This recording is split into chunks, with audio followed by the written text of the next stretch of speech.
할렐루야. 하나님의 말씀을 보겠습니다. 하나님의 말씀은 역대하 7장 14절의 말씀입니다. 자, 우리 같이 한 목소리로 읽겠습니다.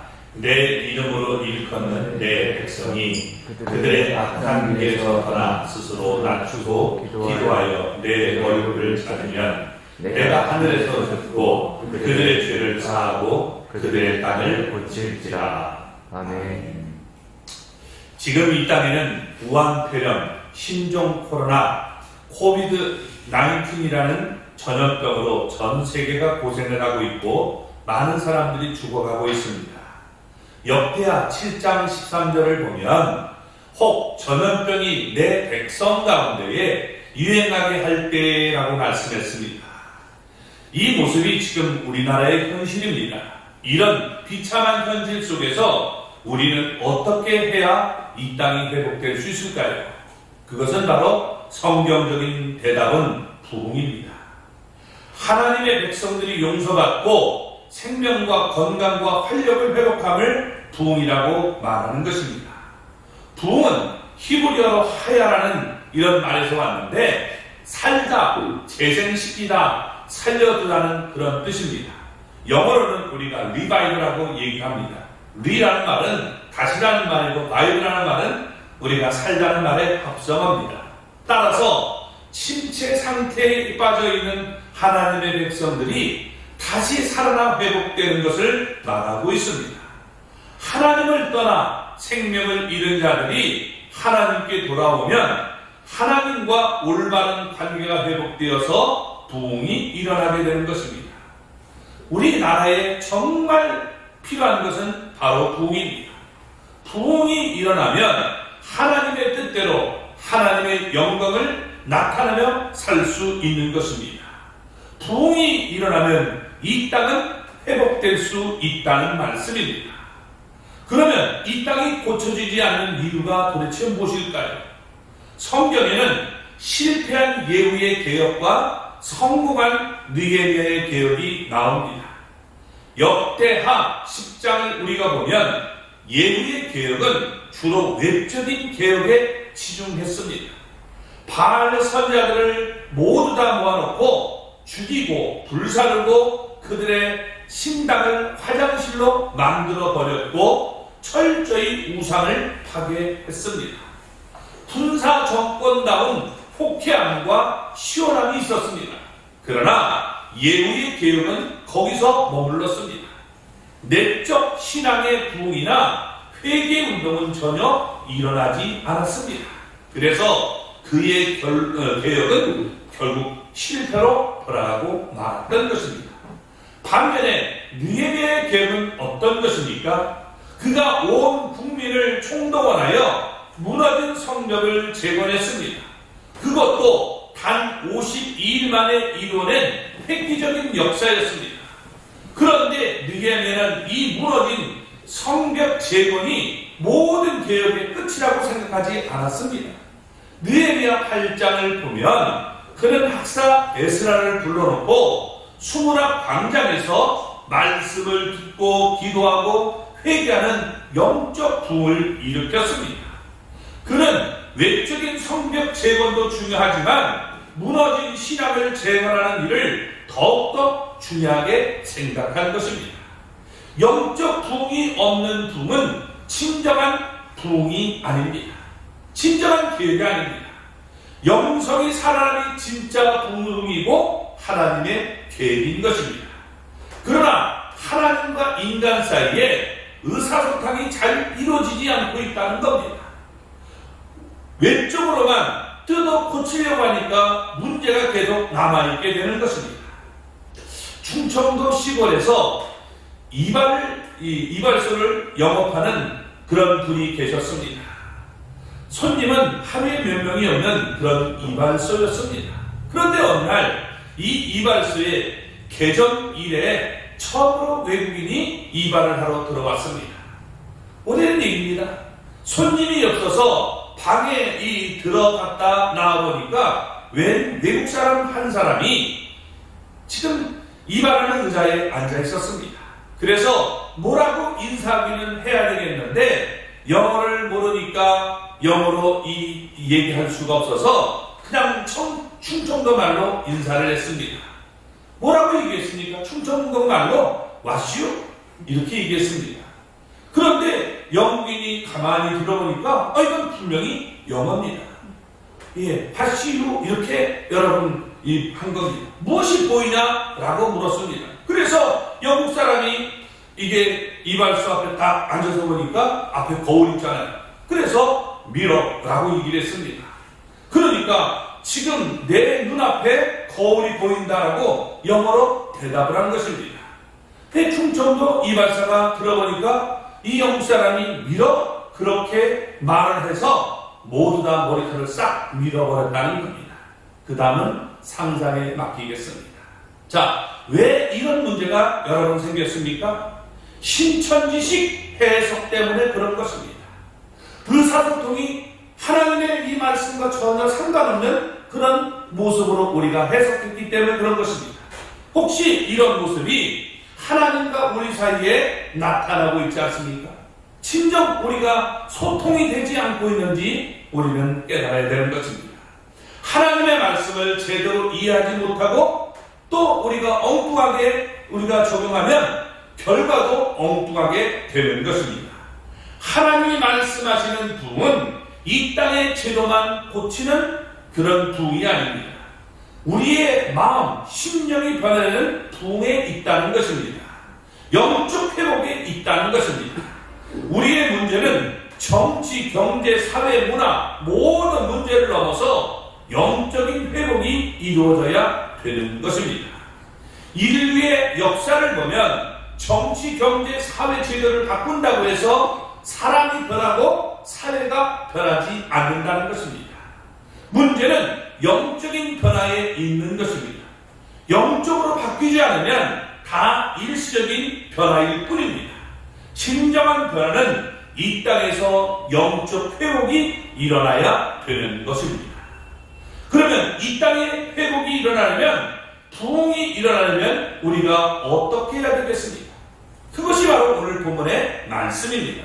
자, 우리 본문 다시 14절 말씀을 읽어보겠습니다. 내 이름으로 일컫는 내 백성이 그들의 악한 길에서 떠나 스스로 낮추고 기도하여 내 얼굴을 찾으면 내가 하늘에서 듣고 그들의 죄를 사하고 그들의 땅을 고칠지라. 아멘. 이 말씀을 원문 순서대로 말씀을 드리겠습니다. 먼저 스스로 낮추라고 말씀합니다. 이 낮춘다는 말은 우리가 이 카라라는 말인데 죄송합니다. 무릎을 꿇는다는 의미입니다. 교만하고 반항적인 그런 자아를 스스로 낮추고 복종하고 항복하는 이것을 우리에게 말씀하고 있는 겁니다. 한마디로 얘기하면 내 방법을 하나님 앞에서 포기하고 하나님의 방법을 택하는 것을 스스로 낮춘다라고 말하고 있는 겁니다. 우리가 여러분 스스로 낮춘다고 하니까 그냥 내 자신을 이렇게 그냥 자꾸만 비하라는 얘기가 아니라 하나님의 뜻에 내가 여러분 순종하고 굴복할 줄 아는 사람이 되어야 된다는 겁니다. 현대인의 죄악들 가운데 가장 심각한 죄는 교만의 죄입니다. 교만하는 여러 종류의 교만이 있습니다. 과학적 지식이면 모두 다 해결할 수 있다는 지적인 교만, 또 권력이면 모든 것이 가능할 줄 아는 권력의 교만, 돈이면 다 된다는 물질의 교만, 자신은 죄가 없다고 생각하는 도덕적인 교만, 자신은 하나님을 잘 안다고 말하면서 하나님을 의지하거나 또 하나님의 말씀대로 순종하지도 않고 형식적으로 기도하고 형식적으로 감사하는 종교적인 교만도 있습니다. 그래서 스스로 교만하여 자만하고 살아가기 때문에 갈수록 우리가 교만해지고 황폐해지는 모습을 볼 수 있는 것입니다. 우리는 스스로 나는 잘 믿는다라고 생각하지 말고 하나님 앞에서 겸손해져야 되는 것입니다. 하나님의 사람은 하나님 앞에서 겸손해야 합니다. 이것이 나와 내 가정, 우리 민족이 사는 길입니다. 하나님의 은혜를 많이 받은 사람일수록 교만하면 안 됩니다. 스스로 교만했다가 하나님으로부터 버림을 받았던 사울왕을 우리는 잊어서는 안 되는 것입니다. 교만했다가 하나님으로부터 버림받고 역사에 사라진 나라는 참으로 많습니다. 이 나라가 가난했던 시절을 다 잊어버리고 교만해서 분수를 모르다가 지난 우리 1997년 IMF를 당했습니다. 교만은 패망의 선봉입니다. 교만하면 개인도 교회도 나라도 다 망하는 겁니다. 그래서 우리는 깨어 있어야 합니다. 하나님은 백성들이 고통으로 매맞고 겸손해지는 것보다 믿음으로 스스로 겸손해지기를 원하고 있음을 말씀해주고 있습니다. 의도받고 겸손하면 좋은 게 아니에요. 의도받지 않고 스스로 내가 겸손해진다는 것이 진정 복인 것입니다. 하나님 앞에서 스스로 깨달아 자신을 낮추시고 우리가 하나님 앞에서 겸손해질 수 있기를 바랍니다. 일어섰다라고 생각하는 자는 넘어질까 조심하라고 말씀했습니다. 있다고 교만한 자들은 하나님께서 그 있는 것 가지고 거두가신다는 사실을 우리가 기억하고 겸손한 우리 모습을 갖춰야 되는 것입니다. 두 번째는 우리가 기도하라는 것입니다. 이 기도하라는 말은 우리가 히트 파일용으로 얘기하고 있는데 스스로 기도하는 것을 얘기합니다. 이 기도한다는 말은 판단한다, 탄원한다, 간구한다는 말이 있습니다. 하나님 앞에서 기도한다는 건 원래 이런 뜻입니다. 우리의 하나님의 뜻을 묻고 우리 자신을 하나님 앞에 판단해달라는 것, 그게 기도의 본 뜻입니다. 하나님 나를 판단해 주십시오. 이게 올바른 기도예요. 우리의 목소리를 하나님 앞에 올려드리는 것이 기도가 아니라 하나님 나를 판단해 주십시오. 이렇게 우리가 하는 것입니다. 그래서 하나님 앞에 무릎을 꿇어 기도하면 하나님의 뜻에 내가 올바로 가고 있는지 우리가 판단을 받아야 되는 것입니다. 왜 자꾸만 사람들이 잘 믿는다고 하면서 잘못된 길을 갑니까? 하나님의 판단을 받으려고 하지 않기 때문에 그런 것입니다. 그러므로 기도하지 않는 죄가 가장 큰 죄고 여러분 교만이 죄라는 사실을 깨달아야 되는 것입니다. 기도하면 하나님은 지혜와 능력을 우리에게 주시고 피할 길을 주시는 것입니다. 풍성한 길로 인도해 주십니다. 하나님은 반드시 기도에 응답해 주시는 것입니다. 20세기 초 영국교회는 쇠퇴하고 성도들은 신앙에 대한 무관심한 태도로 형식만 남았습니다. 1904년 영국의 웨일즈에서 영적 각성 운동이 본물처럼 일어났습니다. 그 6개월 동안 10만 명이 이 영적 대각성을 통해서 구원을 받았습니다. 이 운동을 조직한 사람은 아무도 없었습니다. 그 누구도 광고나 대대적인 전도운동을 벌인 적도 없습니다. 그러나 하나님의 영이 하나님과 올바른 관계를 맺고 있는 사람들에게 임하자 놀라운 일이 벌어지기 시작했습니다. 아무도 복음을 전하지 않았지만 사람들은 어떻게 해야 구원을 얻을 수 있습니까? 하면서 하나님 앞에 부르짖게 되었습니다. 이 과정에서 하나님은 이반 로버츠라는 청년을 특별하게 들어서 사용하셨습니다. 이반 로버츠는 웨일즈 탄광에서 일하던 광부였지만 그는 13년 동안 하나님의 영을 부어달라는 기도를 해왔습니다. 다양한 사람들과 함께 기도를 갖고 그의 인생에서 가장 중요한 위치를 그것이 기도하는 것이 차지했습니다. 그 기도회에 참석자들이 날마다 늘어났습니다. 하나님의 사람들이 예수님께 돌아옴에 따라서 그곳 일대에는 성령님이 충만하게 부어지게 된 것입니다. 잃어버린 영혼들이 극적으로 예수님을 만나게 됐습니다. 2달 만에 7만 명, 6개월이 안 돼서 10만 명이 넘는 수가 회심하게 된 것입니다. 이 결과는 그들의 인생을 뒤집어 놓았습니다. 손님이 없어서 술집들은 문을 닫았습니다. 범죄율이 현저하게 감소되었기 때문에 경찰들은 거의 할 일이 없었다고 합니다.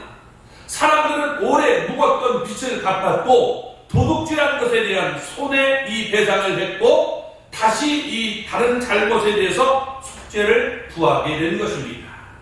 가장 큰 은혜를 받은 것은 여러분 그 땅의 노새들이었다고 합니다. 그 이유는 광부들이 노새에게 더 이상 욕을 하거나 구타를 하지 않았기 때문입니다. 사람들이 제 정신으로 돌아오게 된 것입니다.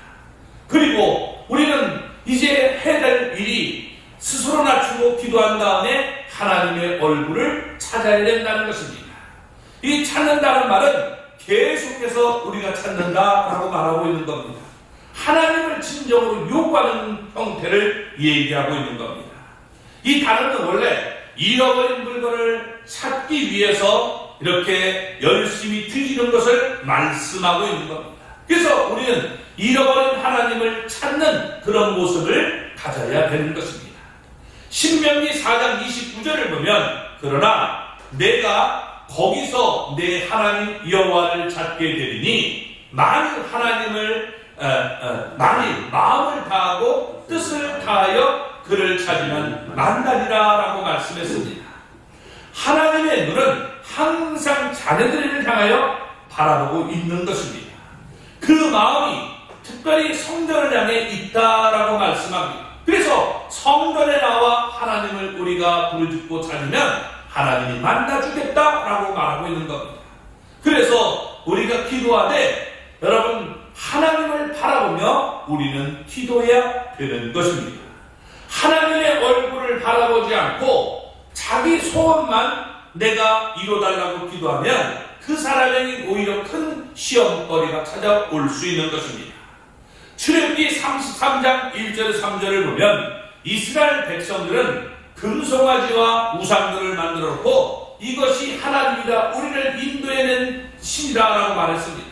근데 하나님은 모세에게 너희가 가나안 땅으로 올라가라 너희 조상들에게 내가 가나안 땅을 주겠다고 한 것을 내 자손들에게 내가 주겠다. 젖과 꿀이 흐르는 분명한 땅에 길림이 없지만 나는 너희들과 함께 올라가지 않겠다라고 말씀했습니다. 이 땅은 주지만 너희와 함께하지 않겠다는 것입니다.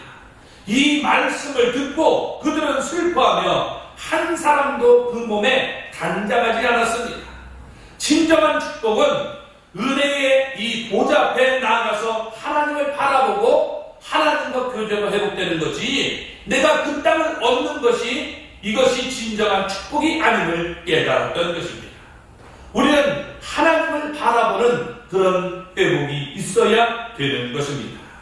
내 기도만 응답되는 축복이 아니라 주님과 아름다운 회복이 이루어져야 된다는 것입니다. 그래서 여러분 내 얼굴을 찾으라고 말씀하고 있는 겁니다.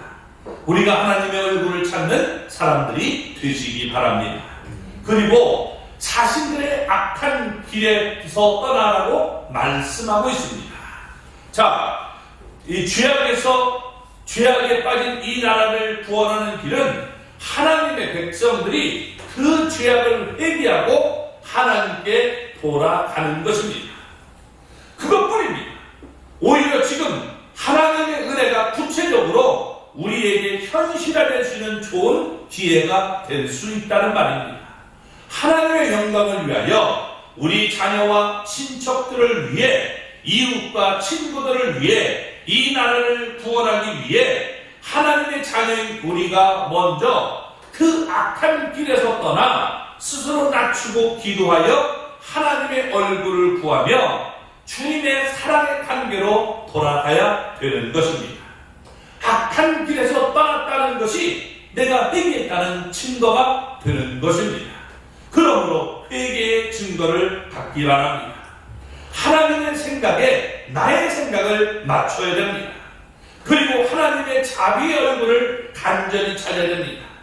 그러면 성령님이 우리의 마음속에 있는 죄와 자존심 그리고 어떤 불결한 죄들을 보여주어서 주님의 이 보혈로 우리의 모든 죄를 깨끗이 씻어낼 수 있도록 우리는 기도해야 되는 것입니다. 우리의 영안을 열어주어서 우리의 아픔 또 하나님의 아픔이 여러분 우리가 느껴져야 되는 것입니다. 모든 관심들은 하나님에게 집중하고 나를 구원해준 하나님의 사랑에 감사를 해야 되는 것입니다. 개인적이고 집단적인 영적 부흥을 삼하는 마음으로 하나님 앞에 우리가 말할 수 있기를 바랍니다. 그러면 하나님은 우리로 하여금 지금 악한 자의 길에서 떠나게 됨을 보여주고 있는 것입니다. 그러면 하나님의 백성이 하나님의 요구 조건을 충족시키면 하나님은 무엇을 하겠다라고 우리에게 약속해 줬을까요? 우리가 이런 일을 하면 하나님은 어떻게 해주실까요? 먼저 하늘에서 하나님은 듣는다라고 말씀했습니다. 하나님이 솔로몬에 나타나 그의 기도를 다 듣고 이곳을 택하여 성전으로 삼았다라고 여기 12절에 말씀하고 있는 겁니다. 솔로몬이 여호와의 전과 왕궁 이 건축을 마치고 솔로몬의 심중에 여호와의 전과 자기의 궁궐에 그가 이루고자 한 것을 다 형통하게 이루리라. 밤에 여호와께서 솔로몬에게 나타나사 그에게 이르시되 내가 이미 내 기도를 듣고 이곳을 택하여 내게 제사는 성전을 삼았느니라 라고 말씀하고 있습니다. 이게 여러분 우리가 앞에서 지금 역대하 7장 11절 12절의 말씀입니다. 하나님께서 이곳을 택해서 내가 너희의 기도를 듣겠다라고 말씀하고 있는 겁니다. 그래서 하나님이 우리의 기도를 들으시는 것이 얼마나 큰 축복인가를 말씀해주고 있습니다. 하나님은 아무의 기도나 듣는 것이 아닙니다. 하나님은 사랑하는 자들의 기도를 듣고 그 뜻을 이루어 주시는 것입니다. 성경에는 많은 기도의 사람들이 있었습니다. 자녀가 없었던 한나가 기도해서 아들 사무엘을 얻었습니다. 죽으면 죽으리라는 각오로 기도한 에서는 모르드게와 자기 민족을 구원해냈습니다. 모세는 불평하다가 이 불뱀에 물려 죽는 자기 백성들을 위하여 기도할 때 백성들이 치료받는 놀라운 역사를 얻게 된 것입니다. 바울과 신라는 옥에서 찬송하고 기도할 때 자신들을 결박한 이 착고가 풀리고 옥문이 열리게 되었습니다. 하나님이 우리 기도를 들어주시는 것이 바로 축복입니다. 이런 은혜와 복이 우리 가운데 넘쳐나기를 바랍니다. 아멘. 우리가 돌이키지 않고 기도하면 여러분 하나님은 듣지 않는다는 겁니다. 지금 이 땅에 우한 폐렴, 신종 코로나가 여러분 창궐하고 있습니다. 이를 위해 우리는 회개하며 기도해야 되는 것입니다. 그때 하나님이 우리의 기도를 들으시는 거예요. 그래서 대통령으로부터 정말 우리 모든 사람들이 회개하는 이런 모습, 그들이 안 할지라도 우리 교회가 이런 모습으로 나올 수 있기를 바랍니다. 그리고 그들의 죄를 사해 주겠다라고 말씀하고 있습니다. 그들의 죄를 용서해 주신다는 말씀입니다. 돌이키지 않으면 용서가 없지만 회개하면 하나님과 우리가 화해가 이루어지게 되는 것입니다. 하나님은 우리 죄와 허물을 들어 올려서 깨끗하게 청소해 주시는 것입니다. 무거운 우리의 죄짐을 벗겨주시는 것입니다. 그래서 하나님이 주는 기쁨이 우리 영혼에 충만하게 되는 것입니다. 수심이 가득했던 얼굴이 하늘 영광을 반사하는 빛난 얼굴로 바뀌게 되는 것입니다. 여기 다시 우리 13절 하반절을 보면 이렇게 말합니다. 혹 전염병이 내 백성 가운데에 유행할 때에 라고 말씀했습니다. 이렇게 지금 내 백성 가운데 전염병이 유행하지만 하나님 앞에 하나님은 우리 죄를 용서해 주시고 이런 전염병의 문제를 다 해결해 주시겠다라고 말씀하고 있는 겁니다. 하나님과 우리 사이에는 막힌 담이 있습니다. 이 담 때문에 하나님 앞에 우리가 기도해도 듣지 않으시는 겁니다. 에베소 2장 14절을 보면 그는 우리의 화평이신지라 둘로 하나를 만드사 원수된 것 곧 중간에 막힌 담을 자기 육체로 오시고 라고 말씀했습니다. 죄로 하나님과 우리 사이에 담이 쌓였지만 우리가 회개하면 예수님의 보혈로 그 담이 헐어지는 모습이 되고 화목하게 된다는 겁니다. 그리고 하나님은 그 땅을 고쳐주시겠다라고 말씀했습니다. 우리에게 용서와 생명, 영적인 건강과 활력을 회복할 필요가 있을 때 하나님은 부흥을 주셔서 우리를 회복해 주시는 것입니다. 자, 요즘 우리 헌집들을 리모델링해서 전혀 다른 새 집으로 바꿔놓는 모습을 볼 수가 있습니다. 이처럼 우리는 예수 그리스도 안에서 새로운 피조물로 변할 수 있는 것입니다. 고린도후서 5장 17절을 보면 그런 누구든지 그리스도 안에 있으면 새로운 피조물이라 이전 것은 지나갔으니 보라 새 것이 되었도다 라고 말씀했습니다. 그들의 땅을 고친다는 말은 다 망한 나라라도 다시 회복하고 다시 세워주신다는 말씀입니다. 이 땅을 다시 회복시켜 주시겠다라고 말씀하고 있는 겁니다. 결론입니다. 이 땅이 진정 고침받기를 원하십니까? 그렇다면 나와 개인의 삶과 가정 그리고 교회에서 하나님이 씻어버리기 원하시는 행동과 또 생활 태도, 나쁜 버릇, 죄 이런 것이 들어있다면 여러분 이것을 씻어버리기 바랍니다. 사무엘상 7장 3절을 보면 사무엘이 이스라엘 온 족속에게 말하여 이르되 만일 너희가 전심으로 여호와께 돌아오려거든 이방 신들과 아사롯을 너희 중에서 제거하고 너희 마음을 여호와께로 향하여 그만을 섬기라. 그리하면 너희를 블레셋 사람의 손에서 건져내시리라 라고 했습니다. 하나님이 지적하는 잘못에 대해서 우리가 돌아설 수 있기를 바랍니다. 겸손하게 엎드릴 수 있는 사람 되어 하나님의 얼굴을 우리가 찾고 우리가 하나님의 돌이키는 그런 우리 회복의 역사를 경험할 수 있기를 바랍니다. 우리가 순종하는 만큼 우리는 변화될 수 있고 하나님께서 이 땅을 고쳐주실 것입니다. 오늘 하나님여 이 땅을 고쳐주십시오 하며 우리가 기도하는 저와 여러분이 되기를 주님의 이름으로 축원합니다. 아멘.